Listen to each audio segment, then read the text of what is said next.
Bueno, la bienvenida oficial, bienvenidos a todos. Hoy gracias por compartir este ciclo que tenemos cada 15 días, que la verdad que lo hacemos con muchas ganas. Es todo un esfuerzo para sostenerlo en pandemia entre toda la situación, pero la verdad que lo disfrutamos mucho y les agradecemos que nos acompañen. Bueno, hoy convocamos a la doctora María Laura Lovisolo, que es médica tocoginecóloga, es especialista en gineco infanto juvenil, es socia de SAGIC y de AMADA, y en realidad la convocamos por esta cosa de la copa menstrual, esto que les estaba contando Vanina, que es un elemento de gestión menstrual novedoso, ecológico, que cada vez hay más usuarias que preguntan por eso, y nosotros desde la pediatría o desde la pediatría son pocas las herramientas que tenemos como para aconsejar, para hablar, para informar. La idea es que cuando uno tiene un paciente enfrente, que darle la información para que tome las decisiones informadas. ¿Sí? Entonces la convocamos a María Laura, que es la que sabe, para que nos cuente un poco. Estuvimos preparándolo con Vani algunas preguntas y todo, y le fuimos preguntando un montón de cosas, desde lo más básico hasta las cosas más complejas y más científicas por ahí. Y bueno, y ella nos va a contar un poquito ¿qué tenemos que saber de la copa? Bueno, buenos días a todos. Gracias por la convocatoria, gracias al doctor Werner, a las coordinadoras que estuvieron ahí apuntalándome en cuál era la idea de esta charla y a la doctora Vivi Kramer. Y bueno, hablemos un poquito de qué es lo que sabemos, que lo bueno es que sabemos un poco más que antes, porque no sé si se me escucha bien. Sabemos un poco más que antes, les decía, porque la verdad es que hace no tantos años atrás uno buscaba revisiones, no había, buscaba artículos, algún case report suelto por ahí. Pero bueno, desde hace 5 años más o menos a la actualidad eh, hay más, se publicó más y entonces, bueno, tenemos la oportunidad de poder saber desde la evidencia también eh, y desmitificar o sacarnos dudas sobre algunas de las cuestiones que se plantean, aunque todavía yo creo que falta bastante por saber. A ver, si la tecnología me ayuda, que no soy muy tecnológica, les quería contar para arrancar muy brevemente algo de historia. Bueno, la copa se patentó por primera vez en el año 1937 y era de un material totalmente diferente al actual, era de caucho vulcanizado. Pocos años después, la empresa Kimberly Clark, que son los dueños de marcas como Kotex, Kleenex, etcétera, se asoció con Walt Disney y realizaron el primer documental. Fue un corto de 10 minutos que utilizaron con la estética de Blancanieves sobre menstruación. Esto fue como algo bastante novedoso para la época. Sin embargo, no fue una campaña del todo inocente, porque al presentar el corto en las diferentes escuelas, sobre todo del nivel secundario, se repartía folletería que dejaba entrever que los tampones tenían ciertas desventajas con respecto a las toallas higiénicas, que eran los productos que comercializaban estas empresas. Hola. Se escucha perfecto. Muy bien, perfecto. Entonces, les contaba que después, unos años más tarde, el emprendimiento cerró sus puertas porque las pacientes consideraban que la copa era muy pesada, era incómoda y fundamentalmente porque las mujeres, por una cuestión cultural, no estaban muy acostumbradas a manipular sus genitales. Y esto es algo que el tampón vino a sortear con la aparición y la creación de los insertores de plástico. Así que la copa quedó totalmente discontinuada hasta aproximadamente los años 80, donde aparecieron otra vez las copas de látex, que eran mucho más cómodas, y luego fueron superadas por las copas actuales, que son en su gran mayoría de silicona médica hipoalergénica. ¿Qué es la copa? La copa es una alternativa a un producto de higiene menstrual. Es un receptáculo reutilizable que puede contener entre 16 y 44 mililitros de sangre, de acuerdo a la marca y de acuerdo al tamaño de la copa, y funciona creando un vacío entre los bordes de la copita y las paredes de la vagina. Hay dos tipos de copa. Hay una copa cervical que no está disponible en nuestro país y hay una copa vaginal con forma de campana que se coloca en la vagina en una posición bastante más baja que lo que se coloca el tampón habitualmente. Hay dos tipos de materiales actualmente disponibles. Uno es la silicona y el otro es el termoplástico.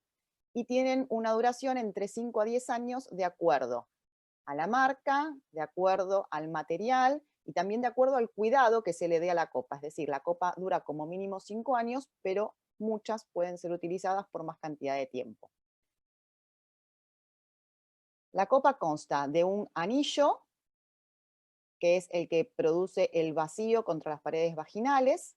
Tiene orificios, estos orificios solamente permiten el ingreso del aire cuando se descolapsa la copa al extraerla, y siempre tiene un agarre. Este agarre puede ser a modo de cabito, algunas tienen una especie de bolita y otras tienen como un anillito, que se utiliza para identificar el lugar de la copa al momento de la extracción. ¿Cómo se usa la copa? Bueno, lo que hay que saber es que en principio, antes del primer uso, la copa debe ser sanitizada. Esto se hace en una olla, hirviéndola durante 3 minutos a 5 minutos, o también se hace en recipientes especiales que habitualmente se comercializan con la copa adentro del microondas. Una vez que se sanitizó, en ese momento está apto para poder ser utilizado, pero siempre es muy importante recordar a las pacientes que deben higienizarse las manos con agua y con jabón y tener las uñas cortas y limpias. Luego pasamos a lo que es el plegado de la copa y la colocación propiamente dicha, que vamos a hablar un poquito más adelante. Yo les traje un pequeño video para ver. Y ya una vez que se coloca, tiene que ser higienizada entre cambio y cambio, y una vez que terminó el ciclo, tiene que volver a ser sanitizada con los 3 minutos a 5 minutos de hervor en una olla o en el microondas. Todas las copas tienen absolutamente el mismo sistema de uso. Hay diferencias que están en función de la variedad de detalles, que esto tiene que ver con las marcas, de los tipos de agarre, que era lo que les contaba antes, y además cada uno de los tipos de agarre, según la marca, tiene algo distintivo. Algunas, por ejemplo, que tienen un agarre de tipo cabito, tienen ciertas muesquitas, otras tienen estrías, otras tienen ciertos desniveles, como para que sea bien firme la prensión para poder extraerla y que no se patine. Y también tienen diferencias de acuerdo a lo que es la duración y la flexibilidad del material. Estas son las copas que están comercializadas en Argentina. La gran mayoría, como podrán ver, la S es de silicona y hay una presentación que es de material termoplástico. El material termoplástico, lo que tiene de diferente a la silicona fundamentalmente es que sufre más cambios con respecto a la flexibilidad con el paso del tiempo, porque es menos resistente al calor cuando se la sanitiza. Entonces, lo que hace eso es que el anillo de la copa muchas veces termina deformándose, y eso después produce filtraciones que habitualmente, obviamente, no son deseadas por la usuaria. Y bueno, obviamente, como ustedes pueden ver acá, cada una tiene un origen diferente, o sea que la mayoría de las copas son importadas. Veamos un poco qué es lo que hay en la literatura con respecto a seguridad.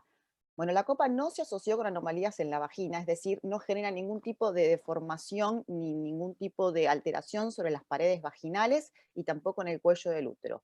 Esto solamente fue evaluado en 3 estudios con exámenes vaginales con un N de 370 pacientes.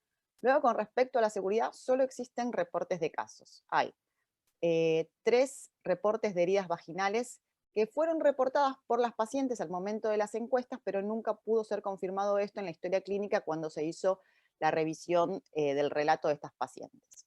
Hubo 6 casos de alergia, un caso grave que requirió una cirugía vaginal reconstructiva y un caso de hidronefrosis asociado a la mala colocación de la copa, que estaba comprimiendo una de las paredes de la vagina y terminó comprimiendo uno de los uréteres.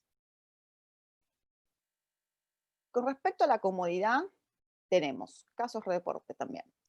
Hay un caso de dolor severo al retirarlo y uno de dolor severo durante su utilización. Un caso de sensación de irritación vaginal, pero que no fue asociado a ningún tipo de evidencia de haber tenido una vulvovaginitis. 2 de dificultades para la extracción que requirieron asistencia profesional. Y una de incontinencia de orina durante la copa, y esto estuvo relacionado con la colocación de la copa en el canal vaginal, no siguiendo la dirección, como vamos a ver posteriormente, sino hacia la pared anterior, por lo que aparentemente estaba comprimiendo la vejiga. ¿Y qué pasa con la caída? Que es uno de los temores que tienen las pacientes a veces a consultar. Bueno, la caída de la copa menstrual se observó que disminuye con el aumento de la experiencia, es decir, la copa necesita un tiempo de entrenamiento, tanto para que no se baje como para que no filtre, para su colocación como para su extracción. Es decir, aproximadamente se considera que después de los primeros 3 usos, de los primeros 3 ciclos, mejora mucho por la familiarización que hay con la copa, el resultado que hay con respecto a la comodidad. Y luego hay 7 estudios en adolescentes entre 12 y 19 años de países de ingresos bajos y medios con 600, casi 50 participantes. Esto es uno de los estudios más grandes con respecto al N que hay en relación a la copa, y se evaluaron las fugas o las filtraciones, que es algo también que es comúnmente reportado, y se observó que hay aproximadamente hasta un 30% de filtraciones. Sin embargo, la gama sobre la que estaban medidas las filtraciones era muy amplia, y eso es una crítica al estudio porque se medía desde simplemente una gotita hasta una filtración que implique más que un protector diario. Lo que sí se observó fue que esto se podía deber a menstruaciones abundantes, pero no por el volumen menstrual en sí mismo, porque estos dispositivos son muy bienvenidos en general en las pacientes que tienen hipermenorreas, sino porque la paciente no está entrenada para cambiarla en tiempo con respecto a su propio flujo menstrual.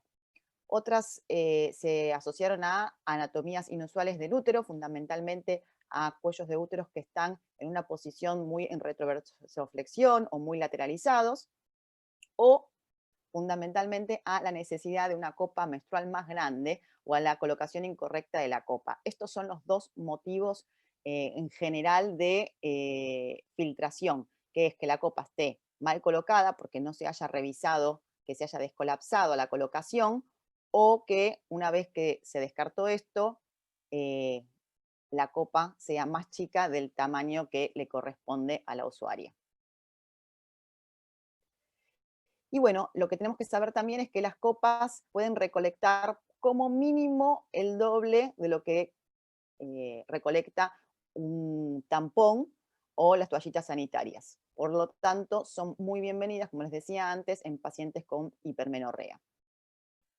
En cuanto a la aceptación, estos son todos estudios que se hicieron con encuestas. Hay 6 estudios en países de ingresos bajos y medios y 20 estudios cuantitativos, en este caso, de países de ingresos medios a altos.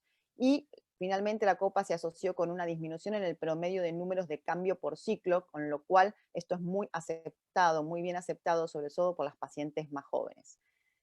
También se observó en 3 de los 6 estudios que tenían ingresos bajos o medios que mejoraba mucho la asistencia en la escuela, la concentración y el rendimiento, y una disminución significativa en el tiempo que dedicaban a lavar la ropa en comparación con otros tipos de productos de higiene menstrual. Ustedes piensen que muchos de los estudios de las copas están realizados en países africanos, donde las pacientes carecen de elementos de higiene menstrual, y muchas veces todos los estudios comparan copa versus toallitas higiénicas versus productos de la práctica habitual. Y en los productos de la práctica habitual, a ellos le llaman a el uso de algodón, de telas, de paños que no sean descartables y que después tengan que lavar con agua y jabón.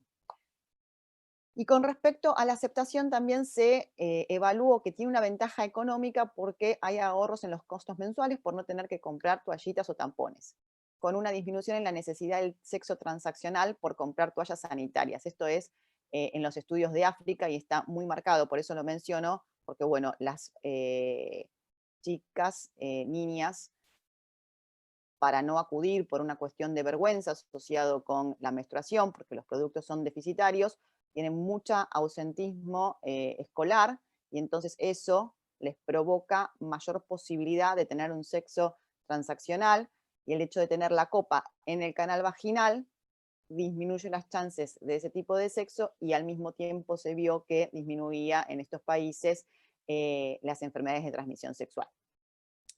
Y tiene una calificación significativamente mejor en cuanto a lo que tenga que ver con la comodidad, la calidad, la recolección de sangre, la apariencia y la preferencia en otro estudio que incluyó 110 pacientes, que es el que le sigue en N de las encuestadas. La continuidad fue bastante alta y varió entre los 48 casi al 95%. Estos son todos los estudios que están reportados. De este lado de la línea tenemos los estudios que tienen por lo menos una proporción de mujeres de más del 75% que querían continuar con el uso de la copa, y si ustedes ven y comparan que del otro lado de la línea también hay muchos estudios que no continuarían, estos otros estudios tienen un N muchísimo más bajo, por lo cual son ampliamente superados con aquellos pacientes que quieren continuar la copa. En mi experiencia personal, lo que considero es que si la paciente está estimulada para utilizar la copa, entonces soportan el entrenamiento y entonces no vuelven en general ni a las toallitas ni a los tampones. Pero para esto la paciente tiene que estar estimulada, y esa paciente estimulada es en general aquella que usa la copa por un motivo ecológico, además de económico, y es aquella paciente que en general consulta, no a la que uno, digamos, se lo ofrece. Con respecto al pH vaginal, no se reportaron ningún tipo de cambios en el pH vaginal, y el pH máximo que estuvo reportado fue de 4.5, y esto está en relación directa con el tema de las infecciones, que tanto nos preocupa en general como médicos. Y lo que se observó en términos generales es que no hay un mayor riesgo de infección ni del tracto genital ni de infecciones de tipo sistémicas en niñas y mujeres tanto europeas como en estudios norteamericanos y africanos, en comparación con otros productos, es decir, en comparación con la toallita y con los tampones. Específicamente hay 4 estudios de candidiasis, y se vio en 2 de ellos que disminuía la candidiasis con el uso de la copa menstrual. En uno no se encontró ningún tipo de infección durante el seguimiento en los 18 participantes que hubo a 1 año y medio en pacientes que tenían antecedentes de candidiasis recurrentes, y no hubo diferencias en la prevalencia de candidiasis en el 4.º estudio. Hubo un estudio piloto que se realizó en Kenia en pacientes entre 14 y 16 años, y se vio que absolutamente no hay diferencias con respecto tanto a las compresas como a los productos de práctica habitual, que vendrían a ser el uso de compresas de algodón o de telas. Si pasamos a las infecciones vaginales de tipo bacterianas, se evaluó gonorrea, tricomona, clamidia, Escherichia coli, enterococcus, streptococo del grupo B y Gardnerella vaginalis en relación a la vaginosis vaginal, y se vio que había menor prevalencia con la copa comparado con el resto de los productos, y menor prevalencia específicamente de vaginosis bacteriana entre las usuarias de la copa menstrual en el mismo estudio piloto que les comentaba antes de Kenia. ¿Y qué pasa con el síndrome de shock tóxico, que tanto ruido hace al momento de ver si la copa tiene alguna diferencia con el uso del tampón? Hay solo 5 reportes de casos donde se pudo realizar una confirmación microbiológica entre el cultivo de la copa y el cultivo de la sangre de las pacientes. De estos 5, una paciente presentaba DIU y una paciente era inmunocomprometida, y se observó que la prevalencia del Staphylo aureus en la vagina no tenía diferencias entre la copa, las toallitas y el resto de los productos de higiene menstrual, y fundamentalmente lo importante es que no hay ningún estudio que haya demostrado que se haya expresado la toxina 1, causante del síndrome de shock tóxico, en las pacientes que, aún teniendo muestras positivas para Staphylo aureus en la copa, eran evaluadas. Y otra pregunta que surge, digamos, muy habitualmente, si se puede usar la copa utilizando DIU. Bueno, hay 8 reportes de casos que informaron un desplazamiento del DIU durante la extracción de la copa menstrual. Sin embargo, hay una encuesta retrospectiva con el mayor número que está reportado en la literatura, que es de casi 170 pacientes, donde se observó que no hay un mayor riesgo de expulsión de la copa, del DIU dentro de las casi 8 semanas posteriores a la inserción del DIU en comparación con los que usan tampones. Lo que sí es recomendable, como una especie de tip si se quiere, es que las pacientes que van a usar copa le soliciten al ginecólogo que tengan los hilitos lo más corto posibles para evitar el posible riesgo de que se prense el hilo al momento de comprimir la copa. Sin embargo, esto, si la copa es bien utilizada, no debería ocurrir, ya que se descolapsa desde la base y no desde la parte superior, que podría ser la que contactara con los hilos.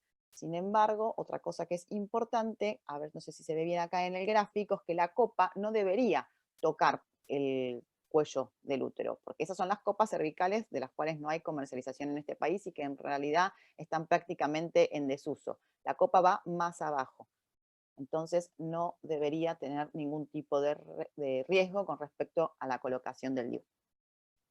¿Y qué pasa con la ecología? Que es, digamos, fundamentalmente por lo que las pacientes más jóvenes, sobre todo, consultan. Bueno, se observó que hay un ahorro de agua debido a que se lavan menos paños y menos ropa interior por las fugas que existen con otro tipo de productos de higiene. Los costos de la copa se amortiguan entre 6 a 12 meses, depende el precio de la copa y depende si es fundamentalmente actualmente de origen nacional o si son importadas. Y lo que se observó cuando se comparó la copa con otros productos, utilizando estimaciones que se acumulen durante los siguientes 10 años por periodo menstrual, es que la copa representa solo el 5% de los costos y el 0.4% de los desechos plásticos comparados con las toallitas menstruales, y el 7% de los costos y el 6% de los residuos plásticos que se utilizan con tampón, sin tener en cuenta aquellos tampones que tienen un insertor de plástico. Como pueden ver acá, en toda la vida fértil de la mujer se utilizarían aproximadamente 4 copas menstruales, si uno piensa que puede durar cada una de ellas unos 10 años aproximadamente, y comparado con las toallas sanitarias, se usarían 13.000 toallitas sanitarias, lo que produce 2.000 kilos de basura, teniendo en cuenta que una toallita tarda aproximadamente 50 años en degradarse y el uso del aplicador del tampón bastante más, con todos los desechos químicos que esto genera, dañando el medio ambiente y los mantos acuíferos. Como conclusión, la adopción de una copa menstrual requeriría sí o sí una fase de familiarización. Tienen aproximadamente una tasa de continuidad del 70%. Es una opción aceptable y segura para la higiene menstrual en los países, no importa el tipo de ingreso económico que tengan, pero sin lugar a dudas se necesitan más estudios tanto sobre la rentabilidad y el impacto ambiental, que compare con otros productos de higiene menstrual, como la documentación a largo plazo de algunos efectos adversos que aún no estén reportados. Las copas menstruales se mencionan poco. Se mencionan poco en todo lo que tenga que ver con el material educativo, pero esto no es un tema propio de nuestro país, sino que es a nivel global. Y yo les traje, a ver si se ve, díganme, un video que hicimos para Sahig, breve para la comunidad. A ver si se puede ver y después, si quieren, charlamos un poco del tema de la colocación y algunas preguntas frecuentes.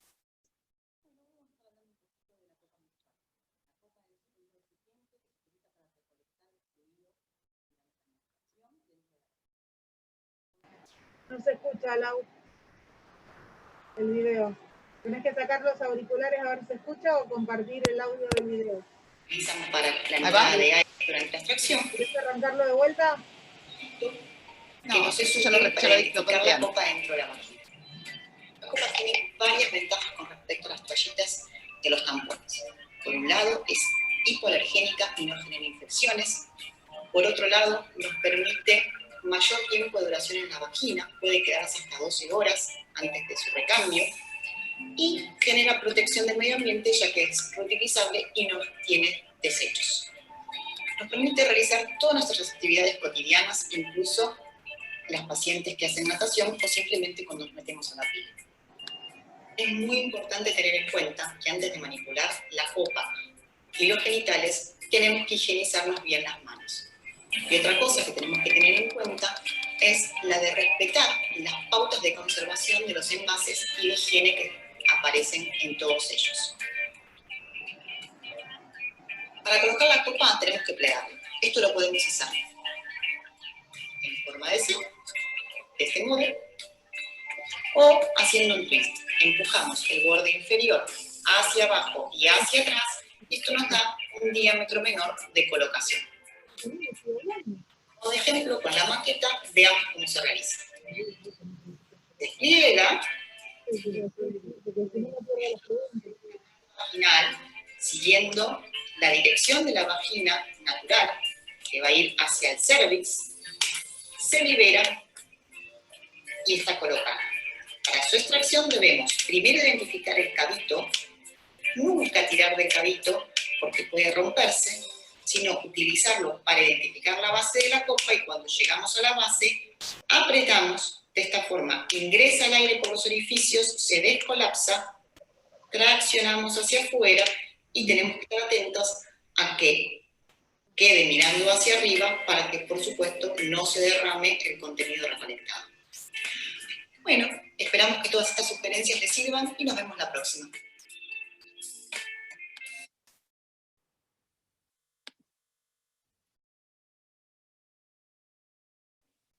Bueno, ¿cómo elegimos el talle?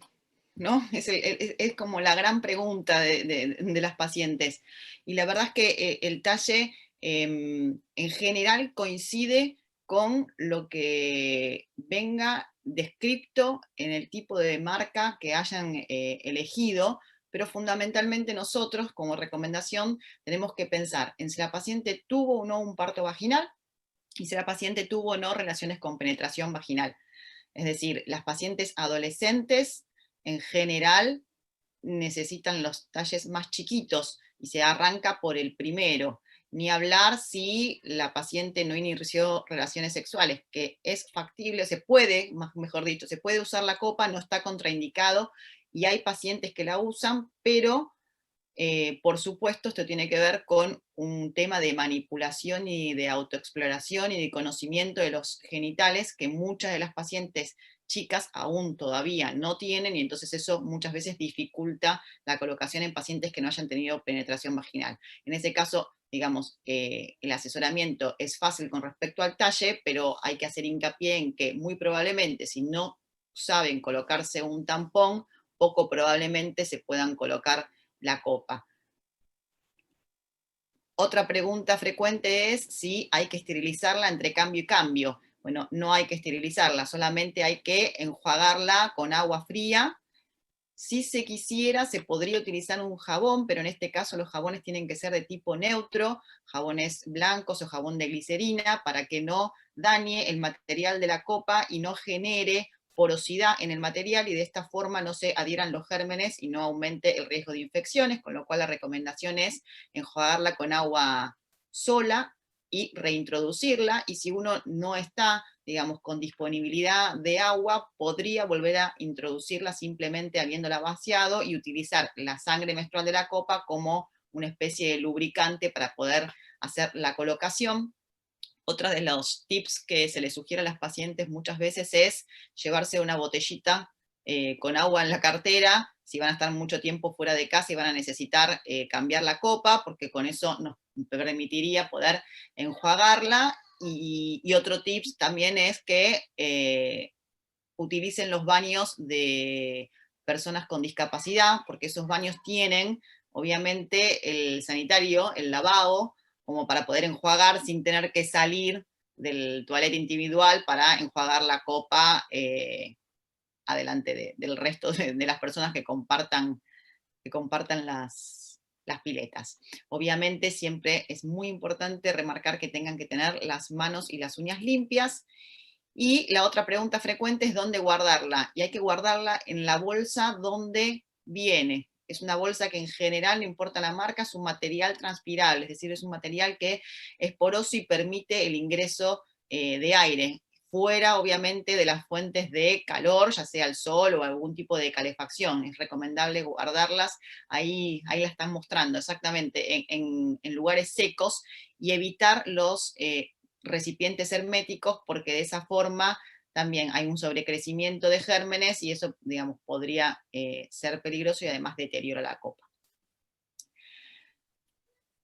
La bibliografía se las dejo si la quieren o si les sirve, y aprovecho para agradecerles a todo el equipo adolescencia del Hospital Argerich, que hoy me amanecí con este lindo regalo,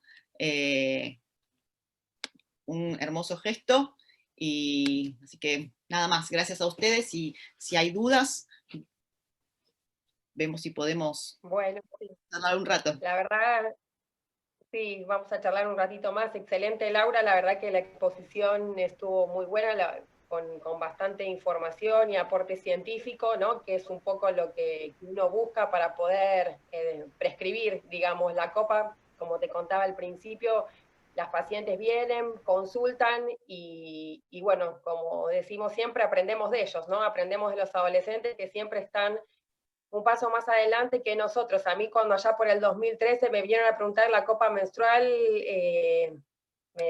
me hacía ruido, y bueno, la verdad que con todo esto nos ha brindado, como te decía, valiosa información para poder acercarles a nuestras pacientes. Por ahí algunas preguntas que quedaron, ¿no? En eso que nos has aportado, es el tema de la endometriosis, ¿sí? En esa teoría que tiene la endometriosis. Por ahí nosotros los ginecólogos, yo soy médica ginecóloga, que es una de las teorías de Samson, donde habla que la endometriosis se produce por la menstruación retrógrada. Una de las cosas que nos hacía un poco de ruido era eso.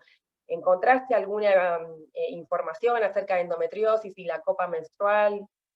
Hay un solo reporte de caso de una paciente que utilizaba copa y que concomitantemente se hizo un diagnóstico de endometriosis, pero la realidad es que no hay una revisión y la literatura es deficiente con respecto a esto.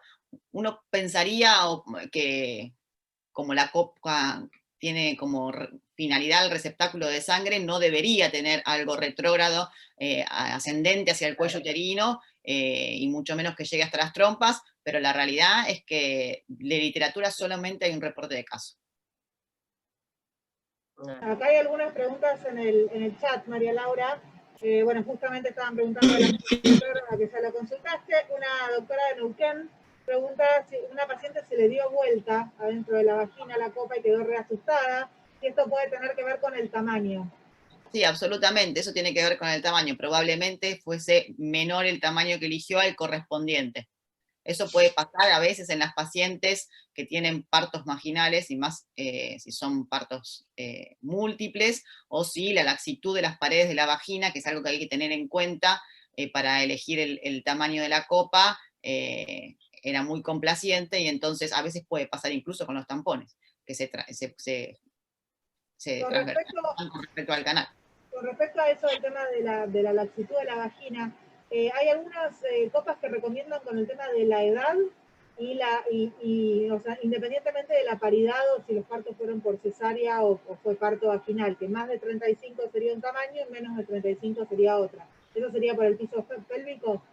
Absolutamente, sí. Eso tiene, digamos, ese asidero. Lo que hay que, digamos, tener en cuenta cuando uno asesora sobre esto, en realidad, es que la paciente es muy importante que si va a usar una copa, conozca sus genitales. Una paciente que, digamos, no es capaz de introducir 1 o 2 dedos en la vagina y no puede saber cuál es el diámetro aproximado de su vagina, poco probablemente tenga noción de qué talle comprar. Y la mayoría de las marcas acá en Argentina, digamos, se pueden ver. Uno obviamente no va a abrir el envase, pero se pueden ver. Y también otro detalle importante es que en muchas de las marcas no hay mucha diferencia entre, entre la cantidad de mililitros de sangre que se recoge en la copa, sino que lo que pueden ver es que el anillo es diferente. Y esto es justamente porque el anillo es el que genera el vacío con respecto a la pared. Acá está preguntando si hay alguna edad mínima recomendada, que yo creo que ya... No hay edad mínima recomendada. Y, pregunta, hola, buen día, soy Enrique, ¿qué tal?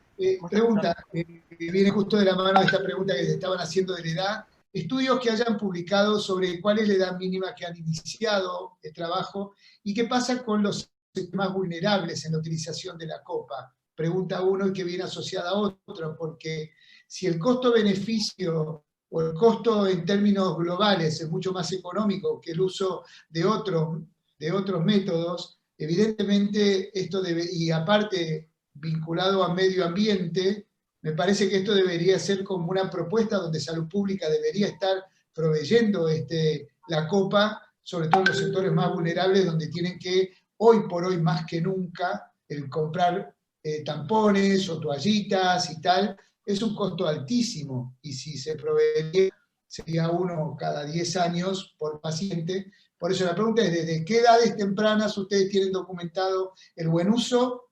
Y en todo caso, si fuera así, nosotros podríamos estar implementando esto. En la realidad es que en la literatura no hay ningún estudio que tenga como objetivo evaluar esa pregunta, que es el tema de la edad, que yo creo que es como la gran pregunta. En lo personal, tengo pacientes, la paciente más chica que tengo que usa copa habitualmente tiene relación con los aproximadamente 14 años, no antes. Y lo que dice con respecto a salud pública es algo que sí está descrito en los estudios, y es por eso que la mayoría de los estudios están hechos en los países africanos, y lo que pasa es que esos estudios fueron obviamente costeados por las marcas de las diferentes copas, y bueno, lo que se está, digamos, intentando, la propuesta es justamente poderlo llevar a salud pública. Creo que en nuestro país eso vendría muy bien. Hay un proyecto de ¿El ley. costo actual cuál es en el mercado? Va de 1.000 pesos en adelante. Un pequeño aporte, hay un proyecto de ley que está promulgado por un colectivo que se llama Economía Feminista, que justamente lo que quieren es o sacarle los impuestos a todos los productos de gestión menstrual, o que dentro del programa de salud sexual y reproductiva esté la posibilidad de entregar en forma gratuita todo lo que sean productos de gestión menstrual, tanto tampones como toallitas y copas. Sí, lo conocía, y es un proyecto absolutamente interesante que, hasta donde tengo conocimiento, quedó un poco truncado este año por el tema pandemia, pero me parece que es algo que puede tener sus frutos, y que van a seguir trabajando en eso para poder hacerlo realidad. El único tema con respecto a este tipo de población que comentaba el doctor es que todos los trabajos que hablan de que no hay mayor riesgo de infección están hechos con agua potable. O sea, aún en los países de África, la higiene está hecha con agua potable.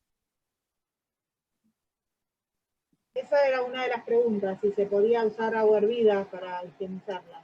Se puede usar agua hervida para higienizarla, sí. Y de hecho... Sí, perdón, Lau. No, digo que, o sea, se puede usar agua hervida para higienizarla entre cambio y cambio, y por supuesto, obviamente, hay que volver a hervirla durante 3 a 5 minutos para poder secarla y volverla a guardar hasta el siguiente ciclo. Acá hay otra pregunta que dice que si una paciente no tuvo relaciones sexuales, pero está acostumbrada y habituada al uso de tampones, si podría usar la copa. Sí, podría, y de hecho la usan. Sí, es verdad que ese tipo de pacientes en general eligen como pliegue el del twist, porque el diámetro de colocación es mucho más chico. Y también hay una tercera forma de plegado, que es, algunos lo llaman en florcita, que es hacer el twist, es decir, descender el borde para que quede el diámetro mucho más finito, y enroscarla luego, enroscarla sobre su eje longitudinal. Entonces, de esa forma queda absolutamente todo el diámetro de la copa más finito. Ahí y ahí. Ahí estamos. Exacto. Ahí.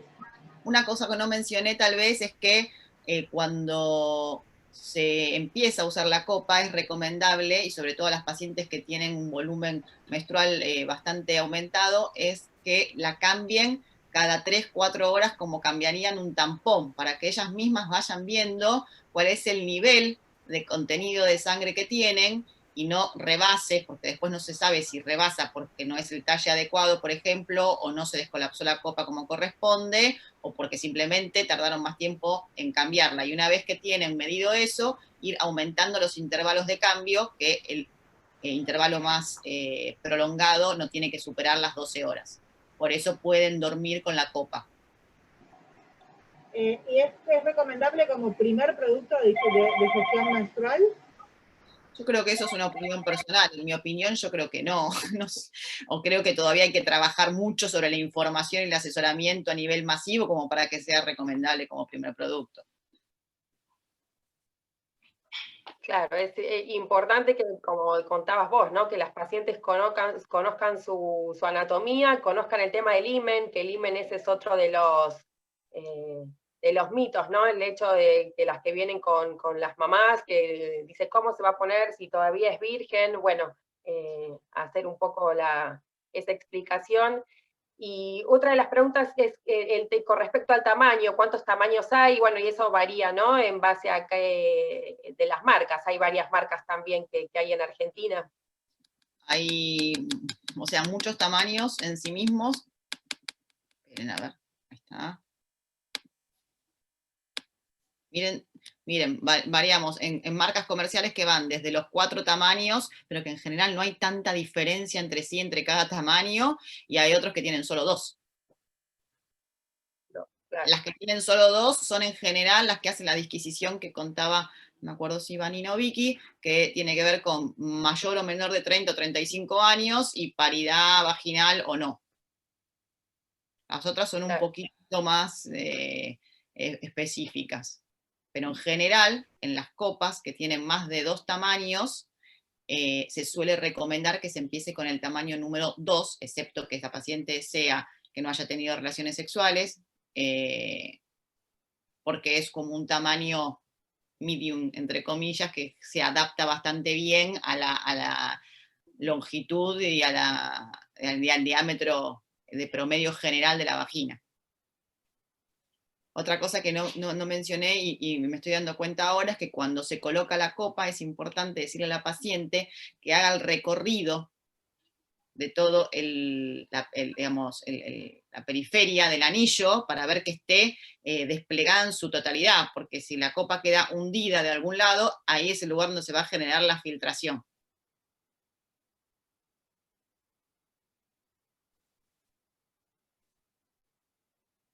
Con respecto a las marcas, Lau, te están preguntando cuáles serían las más recomendadas.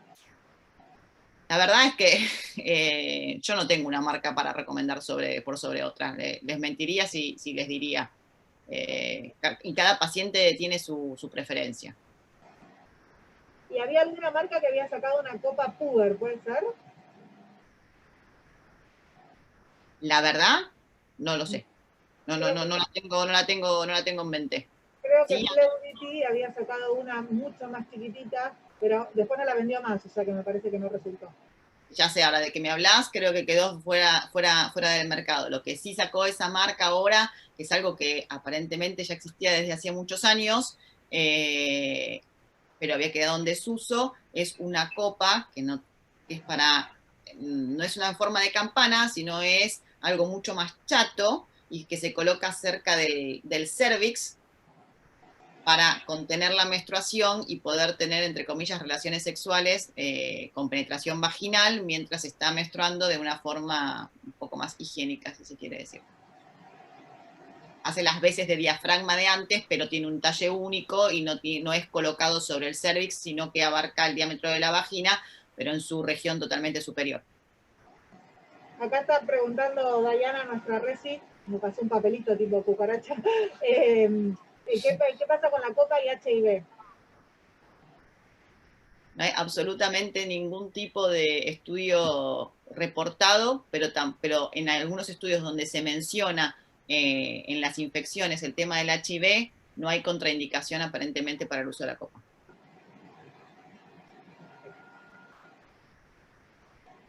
Había otra pregunta que no me acuerdo si me habían pasado, que estaba en relación también al cavito, porque a veces el cavito es mucho más largo, digamos, de la longitud de la vagina y sobresale por la vulva. Bueno, en ese caso, la indicación es una forma práctica, sería colocar un dedo en la vagina, viendo la longitud de la misma, llegando hasta tocar el cuello del útero, que a las pacientes se les explica que vas a introducir el dedo y vas a tocar algo de una consistencia, como si te encontraras con una especie de nariz, ver cuál es la longitud que tiene la vagina y después trasladarla al tamaño de la copa y hacer el corte, siempre se recomienda hacer el corte del cavito con una tijera que sea bien, bien filosa para que no quede despeluchada, por decirlo de alguna manera, el material, y haciendo pequeños cortes desde el extremo inferior hacia lo que es la base de la copa y probándola. La copa se puede probar incluso cuando no están menstruando las pacientes, y cuando se la compran también es una recomendación decirle que la prueben antes. Ahí hay un tema con la lubricación, porque habitualmente se pueden asustar, porque al estar la vagina más seca, sin la sangre que digamos, hace las veces de lubricador, pero en forma natural, se les puede decir que pueden usar un lubricante en tanto en base acuosa como oleosa, y una de los lubricantes, digamos, recomendados puede ser, por ejemplo, el aceite de coco, teniendo en cuenta que muchas de las pacientes que consultan tienen esta onda tal vez más ecológica. El aceite que no genera tampoco residuos es otro de los tips que se les puede ofrecer. ¿Se puede usar el lubricante de los preservativos, por ejemplo? Sí, absolutamente, sí. O la misma agua también. Sí. Me están preguntando si hay alguna contraindicación de la copa. No. No, No hay contraindicación. La copa tiene que ser siempre colocada en dirección al cuello del útero. Esto es algo que uno se lo dice a la paciente así, bueno, probablemente no tengan la menor idea cómo colocársela. Entonces lo que uno tiene que decirle a la paciente es que tiene que ser colocada en dirección al canal vaginal, y el canal vaginal hace una curva que va hacia el dorso. Por lo tanto, la copa, lejos de lo que uno capaz que imagina, no queda en forma vertical en el cuerpo, sino que queda prácticamente horizontalizada, y la copa, cuando la colocan, no tienen que empujar hacia arriba, porque si no hace tope con el pubis, sino lo que tienen que hacer es inclinarla hacia atrás, como llevarla hacia la columna. Eso facilita bastante la colocación. Perfecto. ¿Y hay posparto se puede usar después de cuántos días?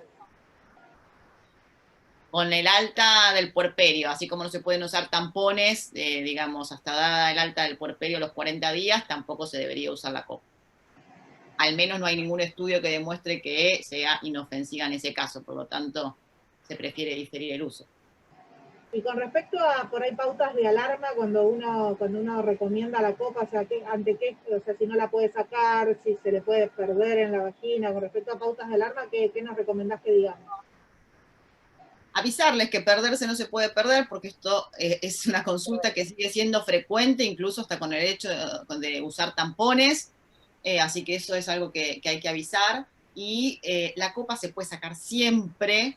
Lo que uno tiene que decirle a la paciente es que tiene que tener paciencia, que si se pone nerviosa tiene que tratar de relajarse, porque los músculos del piso pelviano se contraen y eso puede dificultar la extracción si se pone más nerviosa, y que tiene que volver a empezar, tiene que volver a encontrar el agarre, el que sea, eso haga que llegue hasta la base de la copa y apretar sutilmente la base, porque si uno mete más el dedo y va a descolapsar la copa desde arriba, probablemente incluso puede tapar alguno de los agujeros, por lo tanto la copa no se descolapsa. Entonces el movimiento es muy cerca del agarre sobre la base. Hay varias consultas por guardia para la extracción de la copa, por la guardia, por lo menos de las adolescentes más jóvenes que entran por guardia de pediatría, terminamos llamando a los ginecólogos porque no la pueden sacar.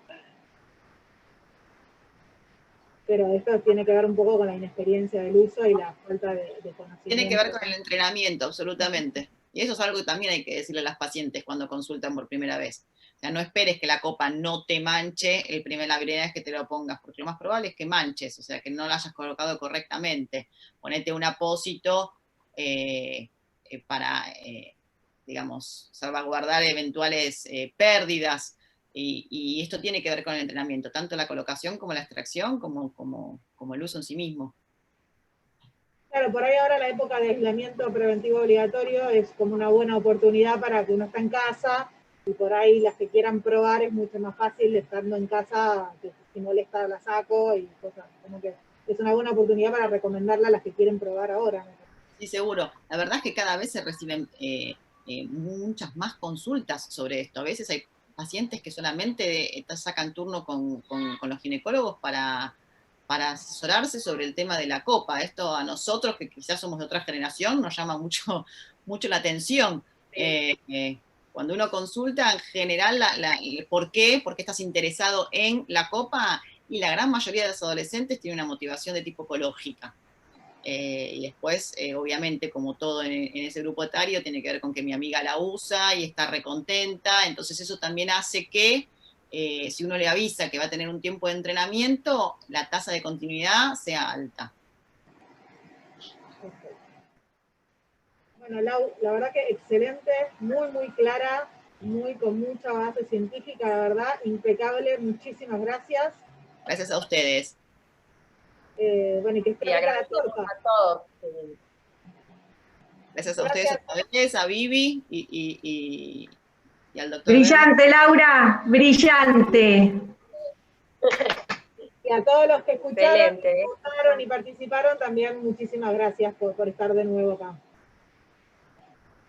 Sí, gracias a la gente que también hay de General Madariaga y de Neuquén que nos siguen, que están siempre, bueno, y que se hace un lindo intercambio en esta mañana, tanto en pandemia, con lluvia, estuvieron ahí presentes.